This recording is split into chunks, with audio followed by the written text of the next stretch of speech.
오늘은 사도행전 14번째 시간입니다. 믿음으로 오시는 예수, 예수로 말미암아 난 믿음이라는 제목으로 함께 말씀을 참고해 보도록 하겠습니다.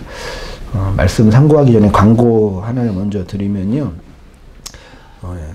개척하고 한 10여 년 동안 오후 2시 예배를 드리다가 올해부터 이제 11시 예배를 드리고 있죠. 더 좋으세요? 저는 주일이 너무 길어요.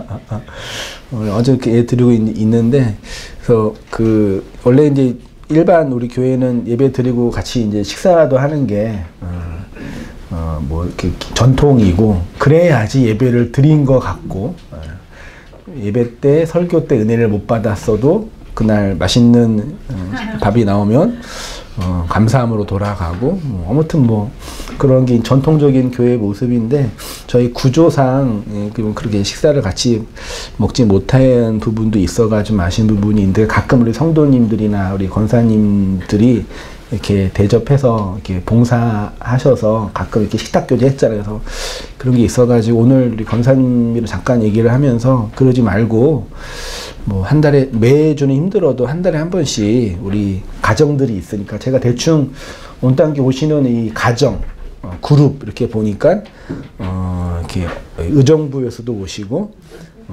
인천에서도 오시고, 은평에서도 오시고, 이렇게 멀리서 이렇게 오셔서 한 15가정 정도, 대충 이렇게 부부든 같이 오시는 그룹이든 있어 와서 한 달에 한 번 정도 이렇게 좀 봉사를 하면 어떨까. 그래서 성도님들이 이게 이게 재정을 특별히 내시든지 아니면 식사를 준비하든지 하셔가지고, 날짜를 정해서 이번 주는, 우리 이 가정이 이렇게 섬겼습니다라고 이렇게 좀 의의도 좀 부리고.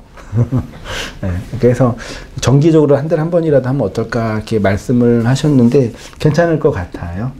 매주는 좀 부담인 것 같아가지고 지금까지는 그냥 성령의 감동하신 분들이 그렇게 했는데 그렇게 하지 말고 교회로 좀 모였으니까 크게 행정적인 구조나 조직을 하지 않더라도 너무 부담되지 않은 선에서 간단하게 지난번에는 연잎밥 대접도 하셨고 김밥을 먹든지 라면도 괜찮고 그래서 모여서 이렇게 식사 같이 하고 간단한 교제라도 하면서 새로 오신 분들도 소개하고 또 적응도 하고 그렇게 한번 하면 어떨까라고 이렇게 상의를 했거든요. 한번 성도님들도 집사님들이나 권사님들 한번 얘기해 보셔서 당번을 정해서 하면 어떨까 생각이 들고 이번 달은 우리 은평에서 오시는 우리 성숙자 권사님 가족이 아니라 한번 이렇게 손만 들어보세요.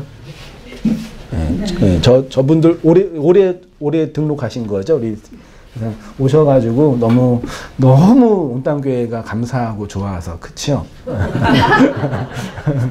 대접하고 같이 식사하면 좋겠다고 이렇게 건의하셔서 이렇게 하고 또 다음 달에는 이렇게 돌아가면서 1년에 한 번 정도만 헌신하면 어떨까 생각이 들었거든요. 괜찮겠죠? 싫으세요? 한번 얘기 잘 해보셔서요. 메뉴나 하는 방식은 더 전문가시니까 그렇게 하셔서 잠깐이라도 교제하고 얼굴 익히고 그렇게 하면 좋겠습니다.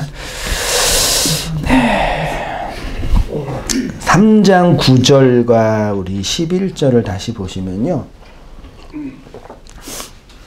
9절에 모든 백성이 걷는 것과 하나님을 찬송하는 그 앉은 뱅이를 보고 전에는 걷지 못했던 자인데 이 사람이 어떻게 걷냐라고 놀라게 된 장면이 나오잖아요. 그러니까 어머니 뱃속에서부터 걷지 못한 이 사람을 베드로와 요한의 이적을 통해서 걸어가게 되니까 걸어가게 되고 또 뭐해요? 하나님을 찬송하는 자로 지금 선포하고 내용을 말하고 있어요. 옛 성전 안에서 진리로 똑바로 서서 걸어가지 못하는 율법의 인생들이 예수 그리스도를 통해서 똑바로 걸어가게 된다라는 걸 설명하는 거죠.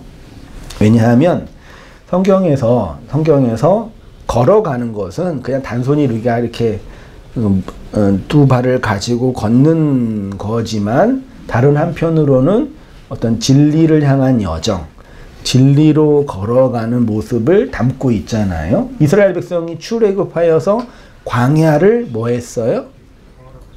성경은 걸어갔다고 표현하죠. 그걸 단순히 그냥 물리적으로 많은 백성들이 여정을 이렇게 걸어갔다라고 보지만 말고 그 걸어감 속은 40이라는 광야 안에서 뭘 들었다는 얘기예요? 하나님의 말씀을 들었다라는 내용이 걸어갔다라고 표현하고 있고, 특히 그 이전에 에녹이나 노아 시대 때 경건한 하나님의 백성들은 주님과 뭐 했다 그랬어요? 한글 성경은 동행이라고 번역을, 그러니까 동행도 걸어가는 거죠. 하나님이 에녹을 업고 가신 게 아니라 에녹이 걸어간 거예요. 에녹의 어떤 의미에서는 주체를 가지고 걸어간 건데, 그 걸어감 속에는 아주 중요한 신앙적인 고백과 내용이 담겨져 있는 거죠. 마태복음 11장 5절에 이런 말씀을 했잖아요. 소경이 보며 안진뱅이가 걸으며 요즘은 그렇게 표현 안 합니다. 문둥이가 깨끗함을 받으며 귀머거리가 들으며 죽은 자가 살아나며, 요거 있죠. 앞에 있는 사람은 율법 안에 갇혀 있는 자의 모습, 예수님의 복음 사역으로 소경은 보고 걷지 못한 자는 걷고, 피부가 안 좋은 사람은 깨끗해지고, 듣지 못한 사람은 듣고, 죽은 자는 살아나고. 이게 다 뭐예요? 복음으로 말미암는, 겉으로 볼 때는 기적이죠. 그러니까 예수님 당대 때는 실제로 이런 물리적인 기적이 일어났지요. 왜냐하면 그때는 기록된 성경이 아직 완성되지 않았고, 성경을 통해서 충분히 하나님의 어떠하심과 믿음의 내용을 가르쳐 줄 수 없으니, 또 문자도 많이 없었고, 눈에 보이는 기사와 표적, 세메이온, 상징을 통해서 하나님의 어떠하심을 가르쳐 준 거죠. 이건 다 소경이 따로 있고 안진뱅이가 따로 있고 귀머거리가 따로 있는 게 아니라 한 부류예요. 어떤 부류예요? 지금 오늘 본문에는 누구예요? 안진뱅이잖아요. 그 안진뱅이가 따로 있고 죽은 자가 따로 있는 게 아니라 옛 성전 안에서 이렇게 걷지 못한 자의 모습을 담겨져 있는 거예요. 이런 자들이 결국 이렇게 되는데, 마지막 구절에 이 모든 것들은 결국 뭐라고 되어 있어요? 가난한 자에게, 그러니까 앞에 소경, 안진뱅이, 문둥병자, 귀머거리, 죽은 자, 이게 다 누구라는 얘기예요? 개별적으로 아픈 사람들이 아니라 성경은 이런 사람이 누구라고요? 가난한 자라고요. 이 본문을 잘 이해하셔야 돼요. 그러니까 가난한 자와 귀머거리가 구분된 게 아니에요. 그러니까 가난한 자에게 복음이 전파는 이 말씀을 내용으로 하고 있는 앞에 있는 구절이란 말이에요. 그러니까 소경이 내용적으로는 가난한 자고, 그 다음에 문둥병자가 내용적으로 가난한 자예요. 그러니까 이 모든 사람 안에 가난함으로 말미암아 뭐가 전파된다고요? 복음이 전파된다라고 예수님이 말하라고 선언한 거죠. 그 말이, 그러니까 걸어가는 거예요. 내용적으로. 마태복음 14장 25절에도 예수님이 어디 위를 걸어요? 요 바다는 구체적으로는 어디죠? 갈릴리 호수잖아요. 내용적으로는 물 위를 걷는 거죠. 그렇죠? 물이라는 세상의 바다라는, 그러니까 바다는 세상을 상징하니까 그 바다 위를 예수님이 가로질러 걸어가는 이적을 보여준 거죠. 이것이 그리스도의 복음으로 말미암아 이 세상이라는 바다에서 살고 있는 우리의 어떠함을 구원의 내용으로 설명하고 있는 거죠. 그렇게 구원받은 성도는 옛 성전에서 나와 진리로 걸어가는 자다. 내용적으로는 어디를 걷는 거예요? 광야를 걷는 거죠. 이 성전에서 걷지 못하여 있는 자가 몇 년 동안 이렇게 있었어요? 38년. 요 본문에서요. 안 나왔나? 40년 아닌가요? 40년이에요. 40년 동안 나이가 40인 걸로 보이고, 아무튼 40년 동안 걷지 못한 자라고 되어 있거든요. 굳이 그렇게 설명하고 있는 거죠. 그는 성전을 걸어가면서 하나님을 찬송을 했다고 해요. 그걸 본 많은 사람들은 그가 원래 걷지 못한 자라는 것을 보고 놀라웠고, 걷게 된 자가 베드로와 요한을 갑자기 이제 붙잡은 거죠. 성전을 돌다가 붙잡으니까 그걸 보면서 이제 수많은 사람들이 모이게 된 겁니다. 그가 성전을 걸어다니며 하나님을 찬양하는 것은 그냥 이 페이지입니다. 자연스러운 일처럼 보이지만 성경에서는 걷는 것은 진리로 똑바로 서는 것을 상징하고, 찬송은 누가 해요? 천사가 해요. 맞아요. 그래서 일반 교회나 카톨릭에서 성가대에는 뭘 입어요? 가운을 입죠. 천사 가운을 입고 천사가 된 자로 찬양하는 거죠. 되게 상징적인 가르침이에요.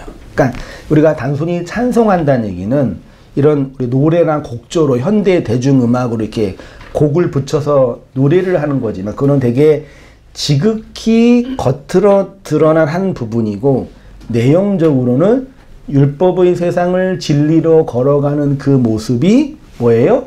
하나님을 찬송하는, 찬미하는 거다라는. 그러니까 우리가 그러니까 하나님 뭐 하는 자들이에요? 찬양하는 자들이에요. 근데 그 찬양하는 거를 내용적으로 설명하기 위해서 우리 인간 사이에서 경험하는 이런 노래를 가지고 찬양한다라고 표현하는 것뿐인데, 실제로는 그런 의미인 거예요. 그래서 천사는 원래 어디에 있었냐면은 성전, 옛성전 그 성막 안에 법궤 위에 뭐가 있어요?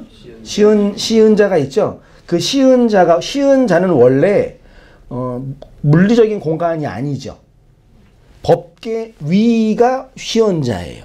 그러니까 어디라고 말할 수는 없고 법궤 위인데, 그 법궤 위 시은자 위에 천사 두 마리가 이렇게 있잖아요.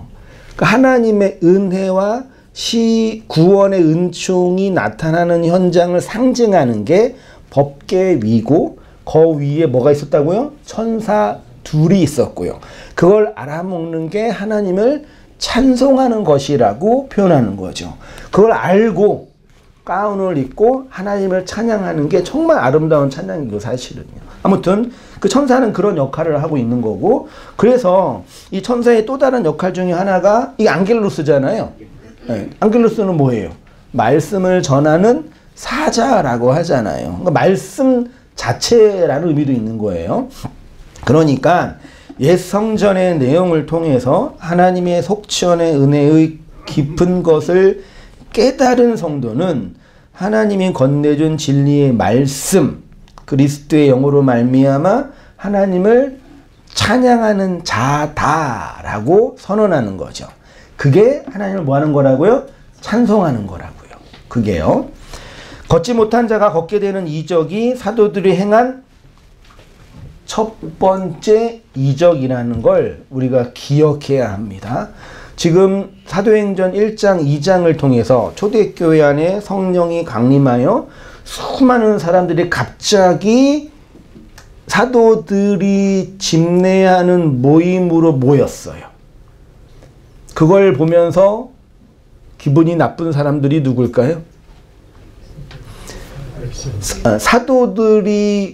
사도들이 모인 고객들은 누구예요? 사도들에게 모인 사람들은 원래 어디 있던 사람들이에요? 다 유대인이고 유대교돌, 물론 디아스포라 유대인들도 많이 있었죠. 어쨌든 그네들도 다 유대교적 유일신론을 믿고 있는 유대교도들이었어요. 그러니까 초창기 초대교회 사도들이 집례했던, 사도들이 인내했던 공동체는 대부분의 구성원들이 유대인 중심이었단 말이죠. 그러니까 유대인들이 믿었던 종교는 유대교고, 사도들이 지금 설파하고 있는 종교는 유대교가 아니에요.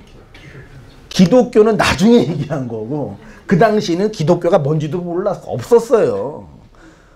사도들이 나는 기독교를 전파해 이런 거 없었어요. 그냥 유대교 틀 안에서 성령이 임해서 우리가 이전에 알고 있는 그 하나님의 이 모습은 아니네 라고 그런 충격이 일어나서 새로운 종교를 말하는 것처럼 보인 거죠.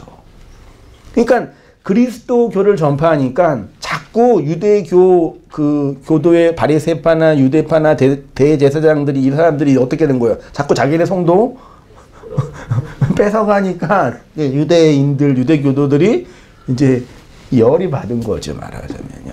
그 사도행전 이 초창기는 지극히 유대 교도들이 그리스도인으로 이렇게 개종하는 그런 장면이 많이 나오고, 나중에 이제 이방인이 돌아오면서 이제 초대교회 안에 이방인이 오면서 여러 가지 다툼도 일어나는 장면이 나오는 이유가 그들의 문화와 종교가 달랐으니까. 아무튼 그건 나중 얘기고, 그런 틀이었단 말이죠.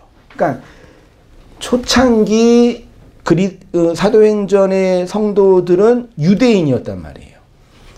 근데 사도가 처음 행한 기적은 뭐예요? 유대교의 메카인 성전 앞에 미문, 니네들이 아름답다라고 말한 그 미문에 앉아있는 영혼은 40년 동안 걷지 못한 안진뱅인데, 그걸 누가 고친 거예요? 베드로와 사도 요한, 그리스도를 추종했던 이 자들이 고쳐버린 거예요. 이는 유대교와 벌써 이제 신학적으로 어떤 그 대결이 일어나는 구도처럼 보이는 거예요, 사실은요. 그래서 나중에 이제 힘은 유대교가 세니까 나중에 이제 예루살렘 핍박이 일어나잖아요. 그걸 보다 못하 참단 유대교 수뇌부들이 이제 이들은 이제 정치를 이용해서 이제 폭동을 여기 탄압하는 장면이 나오는 이유가 초창기 유대교를 공격했던 이들의 신학 때문인 거죠. 아무튼 그렇게 한 거예요. 이는 곧 옛 성전에서 걷지 못하여 구원을 받아야 할 이스라엘 백성을 상징하는 표적인 거죠. 이후에 사도들 중심의 초대 기독교 공동체로 유입된 주된 사람들은 유대교도들인 거죠. 유대교, 기독교, 가톨릭, 이슬람, 이게 유일신교잖아요. 그러니까 이 유대교의 역사가 나중에 이제 그리스도교의 역사와도 연결이 되면서 나중에 정치와도 연결되면서 전쟁도 일어나고 수많은 학살도 일어나는 그런 원인이 제공되기도 하게 되는 거죠. 아무튼 사도행전 초창기 처음에 기적과 이적을 행한 내용이 이 내용이다라는 얘기입니다. 자, 기독교 신학에서 말씀드렸는데 이적과 기적에 대한 차이가 여전히 있죠. 지금도 예수님이 행했던 기적, 베드로와 사도가 행했던 이런 이적, 능력의 종이라면 행할 수 있나요? 죽은 자, 이렇게 안진뱅이를 이렇게 세우고, 보지 못하는 자를 보고, 허리 아픈 자를 고치고, 가능해요, 지금? 마음에 우울한 자를 안수하면 평안을 주고, 가능해요? 가능하다는 분들이 계시는데, 그러니까 물리적인 법칙이 지금은 초월한 그런 이적은 일어나서는 안 되죠. 왜요? 이적의 목적은 기적을 통해서 뭘 주기 위함이에요? 믿음을 주기 위함이에요. 근데 그 믿음을 주기 위해서 예수님이 뭘 주셨어요? 말씀을 주셨잖아요. 말씀이 완성이 됐으니까 기적이 있으면 뭐가 필요 없는 거예요? 말씀이 필요 없는 거니까요. 그럼 문제가 되는 거란 말이죠.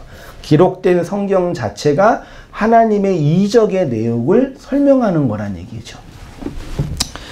자, 여기서 중요한 것은 성경의 내용도 결국은 믿음을 주는 거고, 그 믿음의 내용이 누구를 통해서? 그리스도의 성육신과 죽으심과 부활과 강림을 통해서 우리에게 임한 사건이라는 얘기죠. 그러니까 기적, 믿음, 성경, 뭘 설명하는 거예요? 그리스도의 오심과 죽으심과 부활과 강림을 설명하는 내용이죠. 그것이 우리에게 뭘 줘요? 믿음을 준단 말이에요. 이건 어렵지 않죠? 그래서 구원은 뭘로 받아요? 믿음으로 받아요. 야, 우리는, 그러니까 일반적인 단순한 명제, 예수님을 믿어서 구원받는다. 근데 그 믿음은 뭐예요? 예수님이 이 땅에 오셔서 죽으시고 부활하시고 나에게 영으로 오셔서 나와 함께 죽고 나를 그리스도로 살려낸다는 거를 뭐 하는 거예요? 그걸 믿는다라는 거죠. 근데 그 믿음이라는 영미권에서 사용하는 faith라는 것은 그 대상에 대한 인격적인 신뢰나 인정과 받아들임으로 이해해요. 됐죠? 그래서 이교도가 예수님을 믿게 된다는 얘기는 기독교가 말하는 이러한 전례와 전통을 뭐 하는 거예요? 받아들여서 수긍하여 살아갑니다. 이게 기본적인 종교의 그 개종의 방식이에요. 그래서 밖에 있는 자가 안으로 들어와서 이전에 했던 것들은 다 버리고 그 종교가 원하는 새로운 방식의 뭐 라이프 스타일인지 모르겠지만 전례와 전통을 받아들여서 있는 거를 참된 종교인이라고 표현하는 거죠. 이게 가장 전통적이고 정통적인 관례적 표현이죠. 그러면 우리가 예수님을 믿는다라는 얘기는 어떤 내용을 담고 있느냐, 이게 중요한 거예요. 볼게요. 16절, 갑자기 16절로 가서 죄송한데 결론이에요. 같이 읽어보겠습니다. 시작. 그 이름을 믿음으로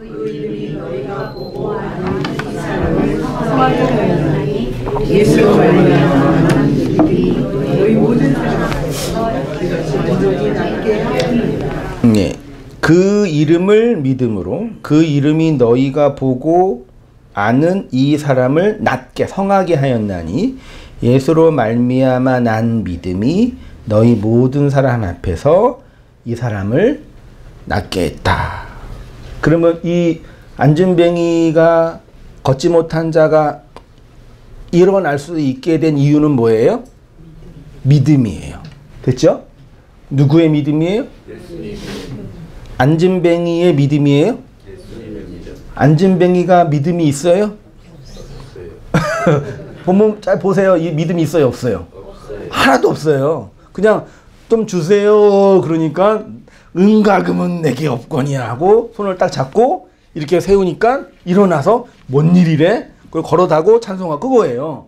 이 사람이 믿음은 없어요. 그러니까 아까 말씀드렸죠. 내가 예수님을 믿어서 구원받는다는 측면에서 본다면 그 이분은 구원 받았어요, 못 받았어요?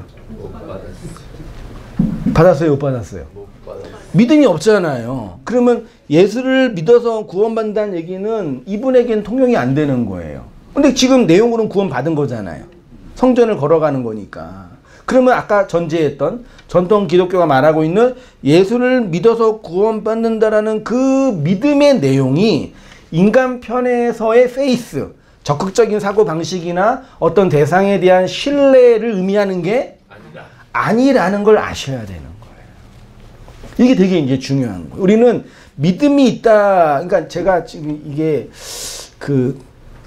되게 이질적인 건데 카톨릭 미사 같은 거 참석하면은 기분이 어떠실 것 같아요? 힘드셨고. 저는 한편으로는 되게 뭐라 그럴까요? 그런 분위기가 주는 그런 어떤 종교적인 어떤 편안함이라면 좀 안 될 것 같고, 종교적인 고통? 종교적인 어떤 그런 인사, 그런 것이 이전과 세속과 다른 차원에서 오는 그런 감각이 있잖아요. 그런 것에서 오는 그런 카타르시스 같은 게 있단 말이에요. 그러니까 이건 마치 일주일 내내 세상에서 힘들게 직장생활 했던 청년이 주말에 어디 가요? 나이트 가가지고 막 흔들어 제끼고 주님을 영접하고 막 놀면 이제 일주일 동안 받은 스트레스가 풀리잖아요. 그거는 그 자체의 어떤 영험한 효과가 있는 게 아니라 일주일 동안 했던 일과 다른 것으로 좀 이렇게 개선했기 때문에 주는 거예요. 일주일 내내 그 나이트에서 흔들어 제꼈던 그 분들은 그 다음날 거기 가서 흔들어 제끼면 기분 좋겠어요? 예? 노동이란 말이에요, 그분들은 조용한 한적한 곳에 가서 이렇게 드라이브 하면서 차 마실 때 힐링을 느낄 거 아니에요. 이해되시나요? 일주일 내내 회사에서 이 노트북이랑 씨름하고 뭐하고 했던 분이 주말에 와가지고 이렇게 책 보면서 있으면 기분 좋겠냐고요. 그분들은 좀 밖에 나가서 테니스를 하든지 축구를 하든지 등산을 가야지 위로를 얻잖아요. 그러니까 이게 이렇게 가미된 거라고요. 제가 이 얘기를 왜 하냐면 온땅교회의 종교적인 예전, 우리 예배의 순서가 있나요? 너무 밋밋하잖아요. 이 예배가 언제 우리 예배 언제 시작하는 거예요? 찬양할 때 시작하는 거예요? 끝날 때 시작하는 거예요? 이걸 예배 형식이 아무것도 없고 어디 가면 앉았다가 다 하는데 우리는 성경도 필요 없어. 앉아있다가 이 성경 보다가 듣다가 좀 피곤하면 좀 졸다가 있다가 괜찮아 졸아 또 일어나면 또 하고 계시니까 또 듣다가 또 잘 모르면 또 설교 다시 듣고 얼마나 좋아해요. 예전이라는 게 있어요 없어요? 예배를 드린 건지 뭐 없잖아요. 그래서 오는 거랑 안 오는 거랑 별 차이 없는 것처럼 느껴지는 것처럼 느껴질 때가 있는 거란 말이죠. 내 마음 안에는요. 왜 이렇게 됐냐라고 생각해 볼 때 저 개인의 어떤 성향이 아니라 말씀 자체가 말씀의 내용이 본질이 그 예배와 예전을 주장하고 있는 것이기 때문에 그런 거죠. 오히려 그런 성례와 예전을 많이 하면은 그것이 하나님인 것처럼 착각하게 만드는 거예요. 내가 주님께 드려지는 사제로 이렇게 몸을 다 엎드려서 이렇게 젊은 그 사제 신부로 헌신했던 그 분이 뭐라고 하신 거를요? 네, 할 때 젊은 청년 사제가 그 신부가 이렇게 바닥에 납작 엎드려서 이렇게 십자가를 짓거든요. 그럼 막 바닥에서 펑펑 울고 난리 나요. 그런 형식과 전례가 있을 때 우리의 마음에 그 어떤 내용적인 감동을 주는 것처럼 느껴지는 거죠. 그렇죠? 그렇지만 현실은 그게 누워서 내가 헌신께 드리겠습니다라는 그 다짐과 실제로 헌신의 길을 걸어가는 거는 다른 영역이에요. 결혼식을 아무리 성대하게 해도 아무리 화려하게 해도 결혼 생활은 정말 탁월한 예화네요. 결혼 준비하는 청년들이 다른 결혼식을 이렇게 화려하게 할 거 그런 거 생각하잖아요. 드레스는 얼마짜리 하고 어디는 호텔 얼마짜리 하고 하잖아요. 그래서 막 요즘은 막 수천만 원 들잖아요. 그렇게 하는 거랑 결혼 생활로 가는 거는 아무 상관이 없죠. 물론 그런 형식이 기쁨을 주지만 다른 차원이잖아요. 그런 거란 얘기죠. 예배와 예전이 주는 인간적인 그런 인식이 그런 거예요. 그래서 오히려 진리 안에서 걸어가는 거는 그런 형식과 그것도 어느 정도 필요하죠. 필요 안 하지는 않을 것 같아요. 본질은 이거라는 얘기죠. 다시 오셔서 아무튼 이 안진뱅이는 믿음이 없었어요. 근데 오늘 본문은 뭐라고 되어 있냐면은 예수로 말미암아 난 믿음. 난 믿음이죠. 난이란 단어는 성경에 없어요. 없어요? 디아라는 전치사예요. 디아는 통해서. 이 디아라는 전치사는 성전 밖에서 성전 안으로 들어와 다시 세상으로 나가는 이 구약의 성례전의 내용 원리 있잖아요. 요거를 통전적으로 설명할 때 무엇을 통해서 디아라고 하죠. 예수를 통해서, 예수를 인해서 이거 있잖아요. 그게 디아예요. 그러니까 호 피스토스 그 믿음, 호 디아 아우토스가 예수를 가리키니까 그 예수를 통해 그 믿음이 그를 일어나게 했다. 예수를 통한 그 믿음은 누구의 믿음이에요? 예수를 통한 그 믿음은 누구의 믿음이에요? 아니, 엄밀하게 말하면 예수의 믿음이지만 이 믿음은 원천은 누구 거예요? 하나님 거예요. 그러니까 하나님이 우리에게 믿음으로 오신 거예요. 잘 이해하셔야 됩니다. 하나님이라는 그 무한한 묵시 속에 우리가 정의할 수 없는 그 존재 있죠. 잘 몰라요, 우리는요. 그냥 인간들이 하나님이라고 상정한 것 뿐이지, 태초에 하나님이 천지를 창조할 때 그 하나님도 그 하나님이 아닌 거니까 우리는 그냥 상정해. 그래서 어떤 분들은 그 하나님을 신이라고 하고 우주를 만드신 분이라고 어떤 법칙이라고 등등 표현하는데 아무튼 그 하나님이 우리에게 오시는데 뭘로 오신다고요? 믿음이라는 내용으로 오시는 거예요. 믿음이라는 내용으로 오셨는데 그 믿음을 가지고 오신 분이 누구라고요? 예수님인데 그 예수가 우리에게 하나님의 믿음을 건네주기 위해서 뭐 하신 거예요? 십자가에서 죽으시고 부활하시고 강림하셔서 하나님의 그 피스티스 믿음을 우리에게 건네주신 거예요. 그렇다고 우리가 하나님의 그 믿음을 받아서 우리가 하나님의 믿음이 된 거는 아니에요.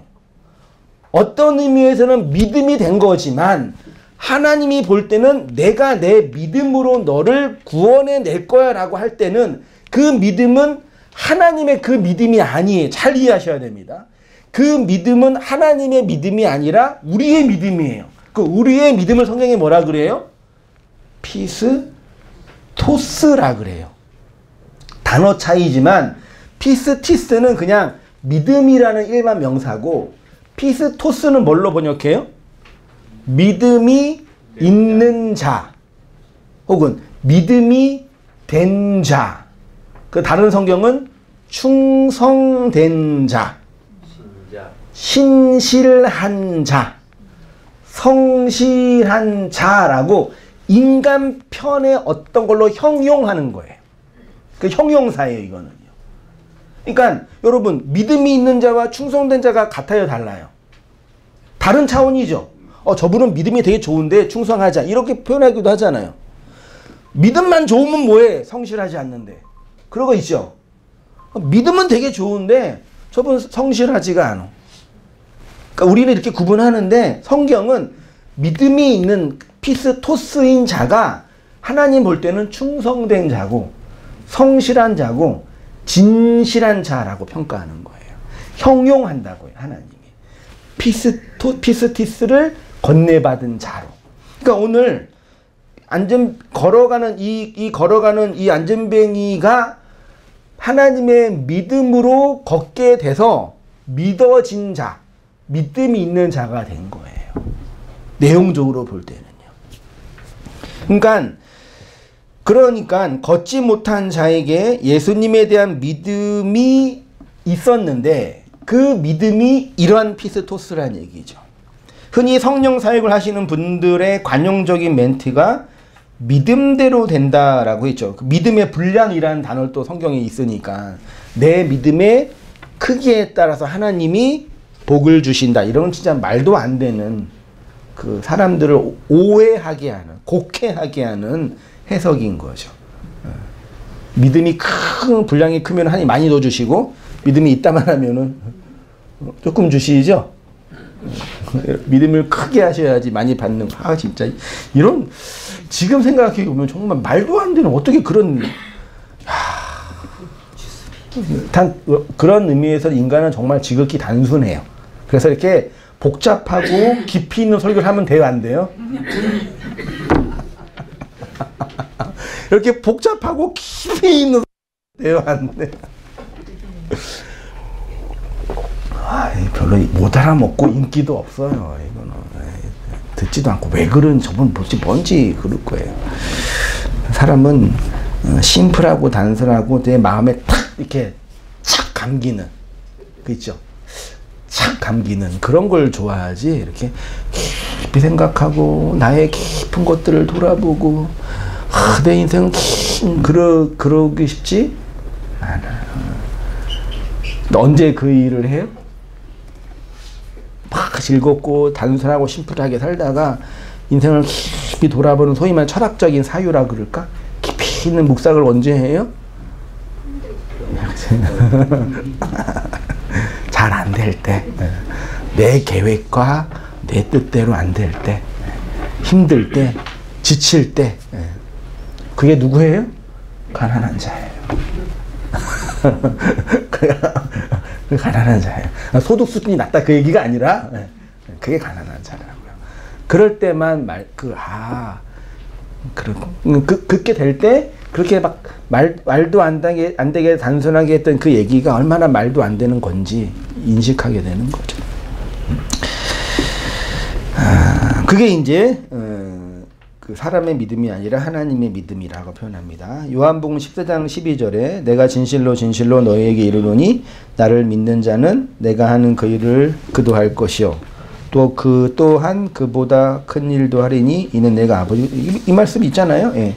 믿음의 분량대로 한다. 예. 3페이지로 가셔서 본문 보세요. 피스티스 헬라어 보이시죠? 피스티스 페이스 뭐 영어로 이게 믿음이라는 명사예요. 믿음 자체. 피스튜어는 동사예요. 믿다예요. 믿다 동사. 피스토스는 형용사예요. 그러니까 형용은 설명하는 거잖아요. 믿게 된 자 이렇게 해서 히브리서 12장 2절 보이시나요? 같이 읽어보겠습니다. 시작. 믿음의 주여 또 온전하게 하시는 이인 예수를 바라보자.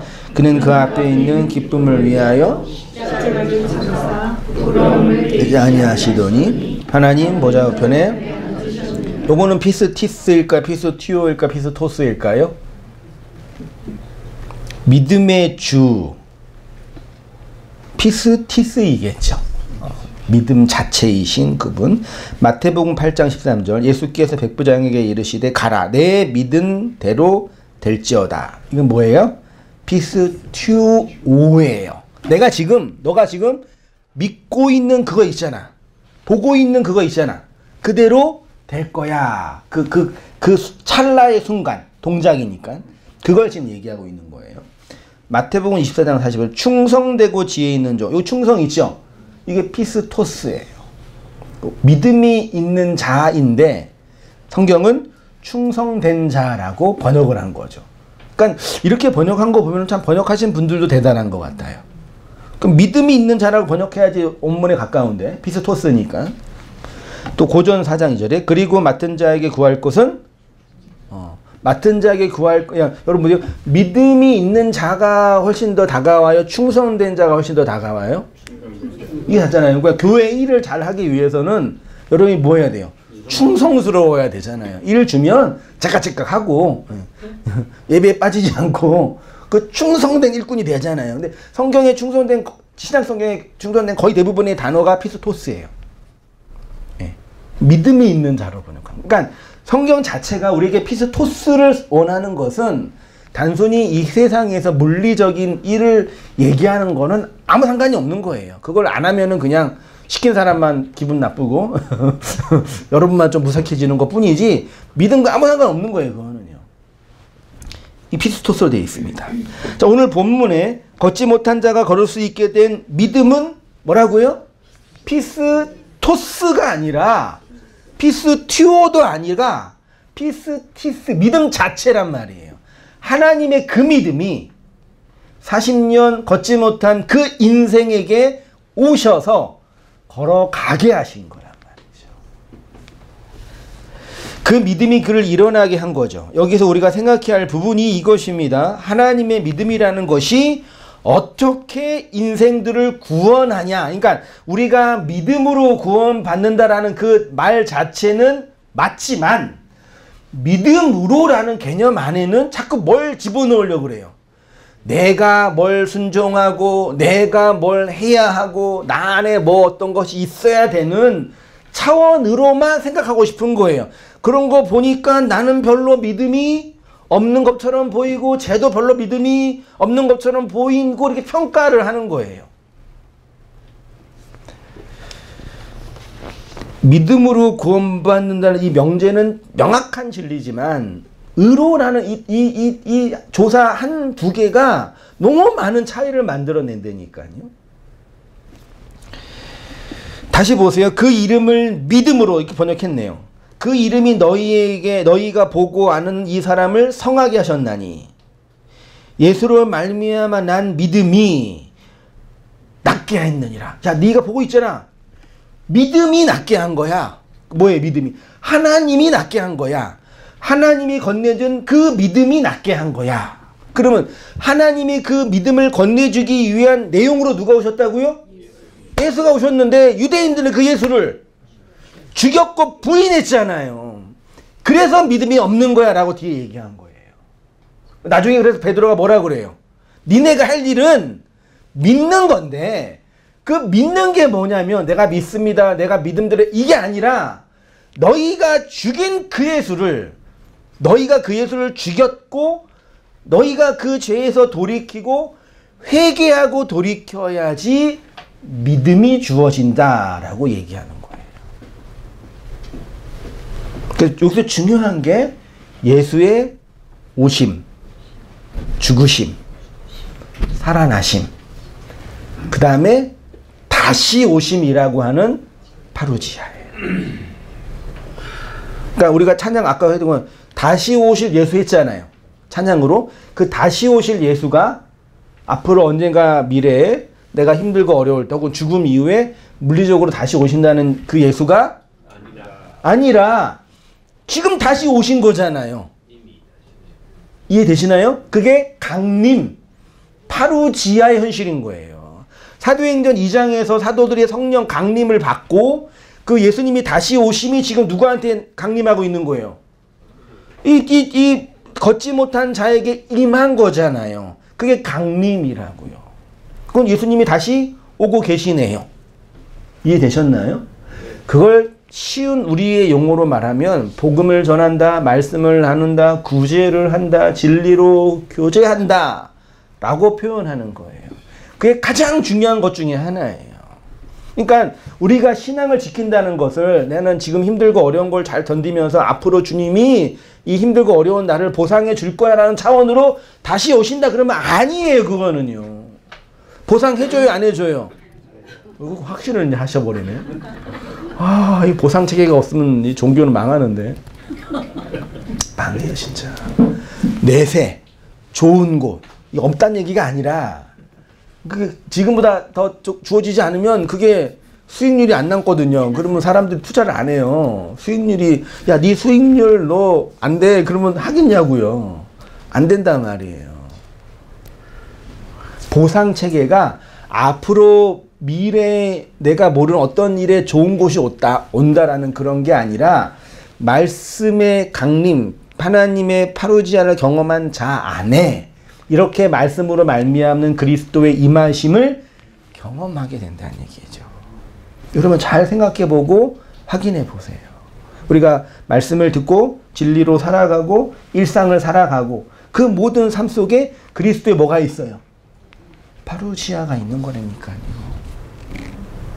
그걸 보지 못하는데 앞으로 오실 거야 라는 그 미래적 전망이 우리를 이끈다. 그래서 인간이 탐욕이 가득한 거예요. 그걸 더 가중시키는 거죠. 자, 보세요. 베드로가 걷지 못한 자가 걸을 수 있게 된 이유를 예수로 말미암아 난 믿음이 너희 모든 사람 앞에서 낫게 하였니라고 합니다. 앞서 서두에서 말씀드렸듯이 많은 사람들이 이적을 통해서 못 걸었던 자가 걷게 되니까 베드로와 요한에게 몰려왔고 그때나 지금이나 사람들은 이적과 기적 등을 좋아하지요. 그것이 누구에게 의해서 무엇을 위해서 나타난 것인가가 중요한 것이 아니라 그 나타난 현상, 그 기적이 일어난 현상 자체에 놀라게 되는 것입니다.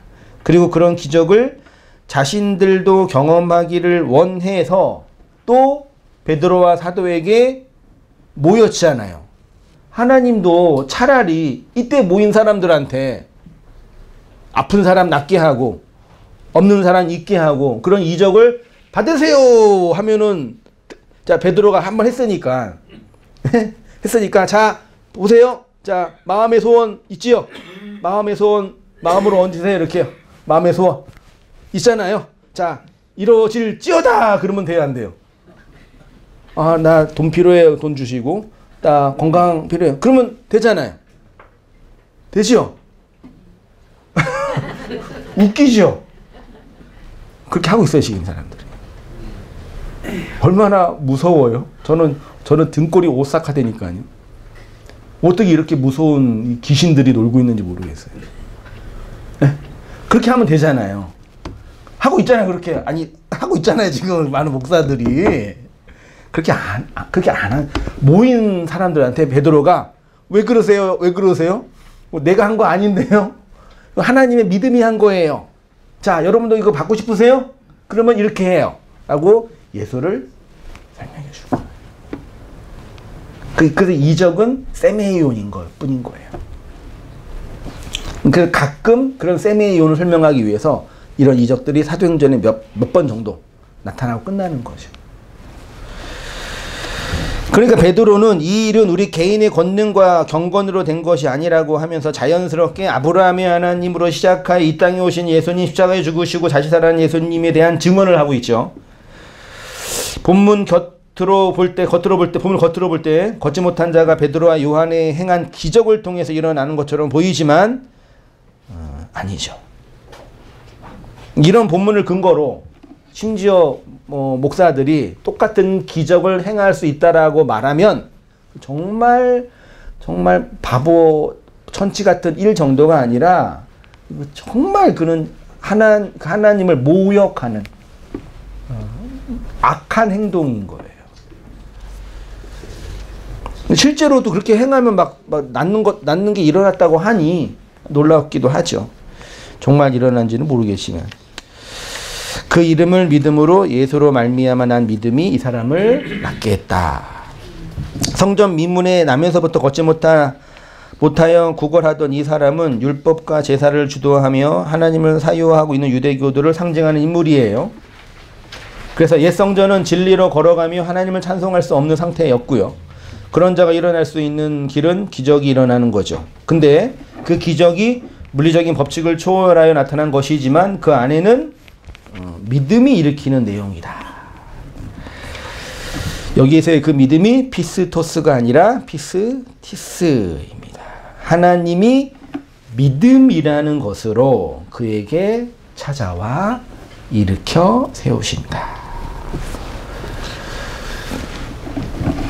그래서 믿음장 하면 히브리서 11장이잖아요. 잠깐만 제가 봤는데 히브리서 11장 31절 이하 보세요. 믿음으로 이게 뭐예요? 피스토스가 아니라 그러니까 기생 라합이 신실한 믿음으로 정탐꾼을 받아들인 게 아니라 하나님이 그 믿음으로 하나님이 그 믿음의 행하심으로 이 일이 됐다라는 거예요.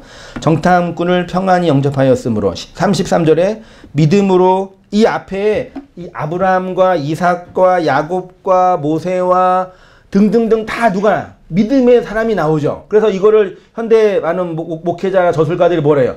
믿음의 뭐라 그래요? 조상 혹은 믿음의 선진. 아니 오늘 좀 되게 다가오는 설교 제목은 믿음의 뭐라 그럴까요? 좀 이 히브리서 11장의 이 사람들의 모습을 좀 멋있게 포장하는 방식. 믿음의 믿음의 용사. 믿음의 영웅 있잖아요. 그러니까 용사, 영웅 앞에 믿음을 붙여버리니까 우리는 믿음이 좋아요? 용사가 좋아요? 믿음이 좋아요? 영웅이 좋아요? 이렇게 사람이 무섭다니까요. 믿음의 용사라고 딱 설교를 제목을 할 때는 이 회중들은 믿음이 중요한 게 아니라 뭐가 지금 다 머릿속에 인지돼요? 용사가 중요한 거예요. 이게 기본적인 되게 천재들이에요. 그러니까 이 인간들이. 사람들이 뭘 좋아하고 뭘 싫어하고 뭘 하면 혹하고 뭘 하면 기분 좋아할지 다 알아요. 저는 뭣도 모르고 따라 했지만 그게 안 되는 거지. 믿음의 용사 그러면은 이 믿어진 믿음으로 살아간 이런 사람들의 모습이 아니라 용사. 나도 이들처럼 뭐가 되고 싶다? 용사가 되고 싶다. 이게 이렇게 기본적으로 전제 안에서 들어가는 거예요. 용사의 히브리 개념이 뭐예요? 네피림이에요. 네피림은 하나님을 대적했던 아주 나쁜 놈들이에요. 그러니까 어떤 물리적인 대상이 아니라 하나님처럼 되어 있는 신의 모습의 한 모습이 네피림으로 되어 있잖아요. 그러니까 믿음의 네피림이 되겠다 그 얘기인 거예요. 앞뒤가 안 맞죠. 이 히브리서 11장이 물론 이분들이 인간적으로 보더라도 힘들고 어려운 고난과 그 고생 속에서 믿음으로 살아간 분들인 건 자명하잖아요. 뭐 톱으로 켬을 당하고 자식들도 죽고 그런 많은 고난을 겪으면서 그 믿음을 지킨 거잖아요. 우리 입장에서 그렇죠. 그러니까 그게 참 인간적으로 슬퍼요. 슬퍼요. 아프고. 저도 이렇게 목회 이 길을 얼마 안 되는 길을 오면서 너무 슬프고 어려운 일을 이 일을 안 했더라면 굳이 당하지 않았던 일들 그런 서러움들 많이 있어요. 말하면은 뭐 만리장성을 쌓을 수 있을 정도로 밤새도록 간증할 수 있을 게 너무 많아요. 근데 굳이 그런 걸 할 필요가 없는 게 인간적으로 애틋하고 슬픈 건 맞지만 그런 슬픔과 인간적인 아픔은 저에게만 있는 게 아니라 인생으로 태어나 진리의 길을 거닐고 있는 모든 사람들에게 있어요. 저의 고생이 더 많을까요? 여러분의 고생이 더 많을까요? 누가 더 많이 고생했어요?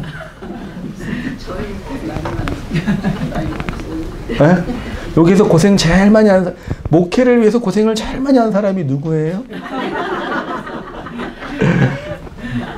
저 손들자 사모. 목사 아니에요. 항상 우리 교회 오시는 분들이 항상 저한테 별 얘기 안 하지. 사모님이 고생 많으세요. 항상 얘기하잖아요. 이게 무슨 전통이야, 전통. 아시는 거예요, 이분들이.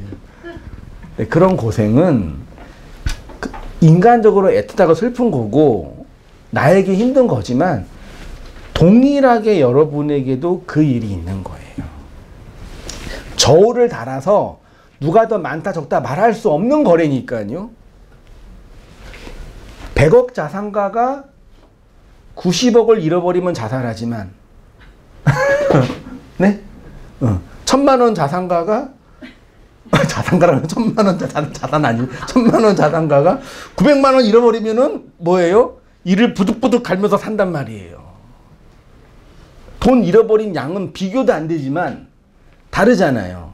강도가. 무슨 말씀 이해되시죠? 그러니까 다른 사람의 고통을 너무 많이 슬프게 보지도 마시고 너무 많이 비하하지도 마세요. 너 그것도 나 때는 이러지 마세요, 제발. 그거 고생도 아니야. 그러지 마시란 말이에요. 우리 둘째 아들이 군대 갔거든요. 지난주에. 일주일 내내 우울해, 우리 집안이 지금. 이건 처음 느끼는 거니까.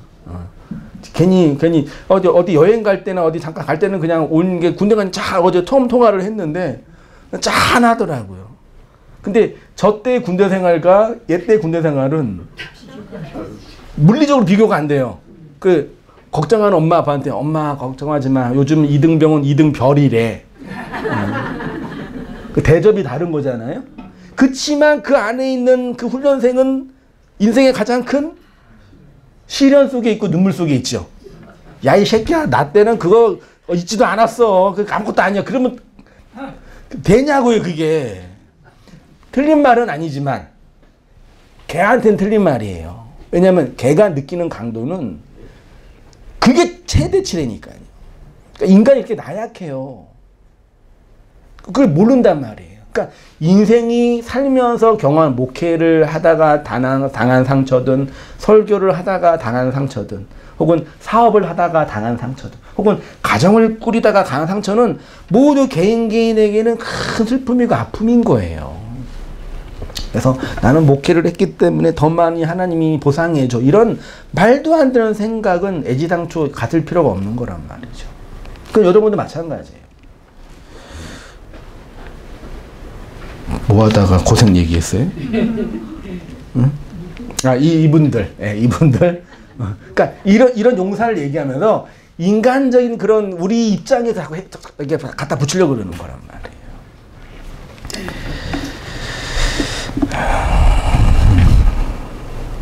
39절에 이 사람들이 다 믿음으로 말미암아 증거를 받았다. 표현하고 있죠.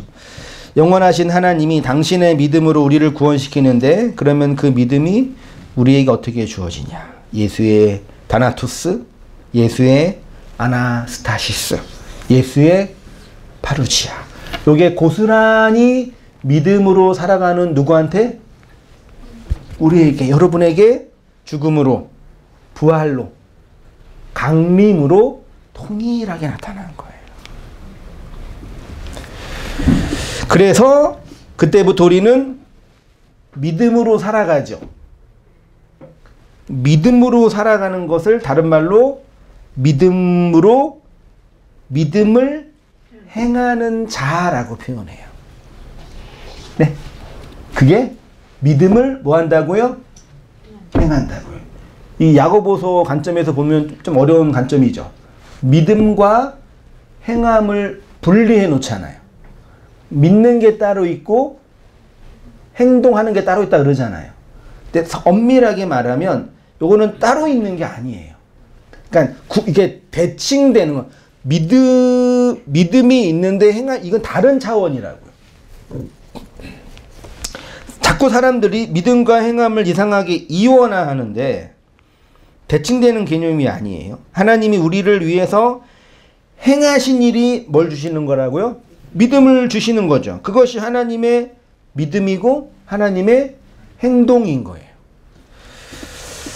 그리고 그것이 하나님이 일인 것입니다. 그때 하나님이 우리를 무슨 자로요? 믿는 자, 믿음이 있는 자, 충성된 자, 진실한 자, 신실한 자, 피스토스로 여겨주는 거죠. 자, 피스토스는 피스티스 명사에 전미사를 보면 오미크론 시그마라는 헬라어가 붙어 있죠. 영어의 O와 S처럼. 우리도 teach, 가르치다의 명사형이 teacher죠. ER 붙이면 그렇게 된 사람이잖아요. 그러면 가르치는 사람이 되기 위해서는 뭐 해야 돼요? 우리나라에서 선생이 되려면은 뭐 해야 돼요? 교육대학교 나오고 임용고시 붙어야지 가르침의 자격이 주어지잖아요. 가르칠 수 있는 자가 되잖아요. 교단에서. 그러면 피스토스, 믿음이 된 자의 권한이 주어지면 뭐 해야 돼? 무슨 아이덴티 자격증이 필요해요? 어디서 발급해 주는 거예요? 온땅교회에서 발급해 주는 거죠. 수석하고 성경 공부하고 1년 있고 2년 있으면 집사 주고 3년 5년 있으면 권사 주고 장로 주고 그렇게 주는 거죠. 그 권한이 어디에서 자격이 주어지냐? 어디서 주어져요? 어디서? 40이라는 광야의 시간을 속에서 그 오미크론 시그마 그렇게 믿음이 된 자로 주어지는 거예요. 그래서 뭐 하는 거예요? 반드시 걸어가게 하시는 거예요. 어디를요? 광야를, 옛 성전을 걸어가게 하는 거예요. 걸어가다가 그 오미크론 시그마가 주어지면 하나님을 찬송하고 팔짝팔짝 뛰면서 기뻐하기도 하는 거죠. 또 주어지면 기쁘지만 또 땅에 떨어져서 또 걸어가야 되고 그렇게 되는 거죠.